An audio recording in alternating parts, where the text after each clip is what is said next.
I never believed in mysticism until I heard that damned call.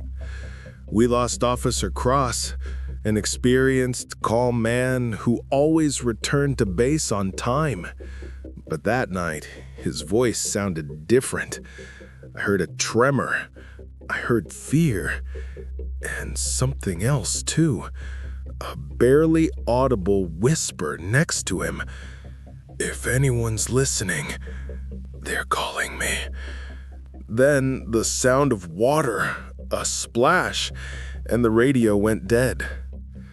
Ever since then, I felt a strange pressure in my chest, as if I already knew that whatever took Cross awaited me too.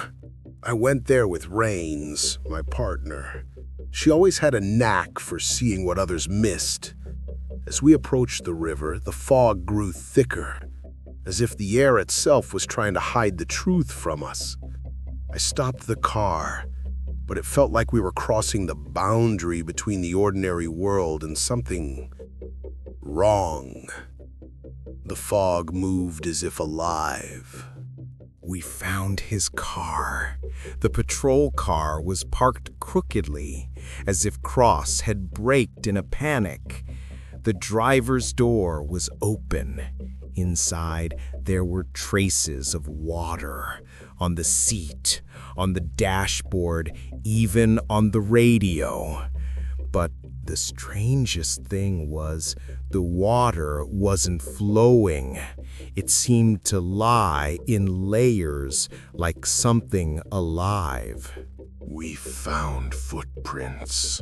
They led away from the water, not toward it.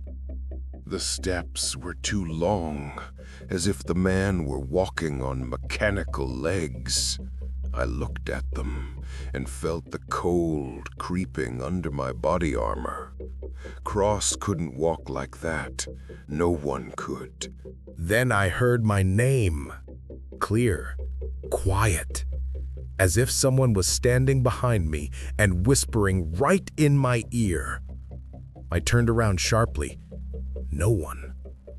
Rains asked what happened, but she hadn't heard anything. It was Cross's voice. I would have recognized it anywhere. We got the drone footage.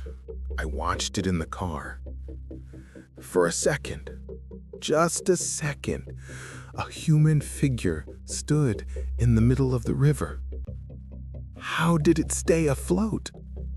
And why wasn't that face a face? I felt something cold squeezing my chest. We met an old fisherman. It was as if he had been waiting for us. "The river heard you," he said. His eyes, cloudy but attentive, looked straight through me. He claimed that those who disappear continue to call to others, and that the water remembers names. We were keeping watch by the river. The fog hung just above the surface, as if hiding something. I heard footsteps on the water, slow, heavy. I was sure it was Cross. I took a step toward the river, then another. And honestly, if Rains hadn't stopped me, I would have gone into the water. "Look at your neck," Rains said.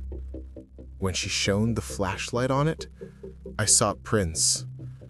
Fingers. Wet. Thin. Too long. Someone was holding me and pulling me into the water. I didn't remember it. Not for a second. We found the campground. The recorder turned on automatically when I picked it up. Screams, water, panic, and then silence, and Cross's calm voice. "I'm not drowning. I'm becoming part of the water. I almost dropped the recorder. We found a fragment of his uniform in a ravine. It was dry, absolutely dry. Dry, with 98% humidity and constant fog. That was the moment I realized. We're not investigating a disappearance. We're investigating a return. The old man appeared again. I hadn't heard him approach. I hadn't seen him in the forest, but he stood nearby and said quietly, "If the water calls your name twice, you won't escape." I asked who she had taken first. He answered with one word, "Everyone." We set up cameras. At 3:14 a.m., one of them captured a silhouette. He was standing on the water. Not in the water, on the water. And he raised his hand and pointed at me. I heard my voice, but it wasn't me. Michael? The water bubbled up. Letters began to appear of their own accord. My name.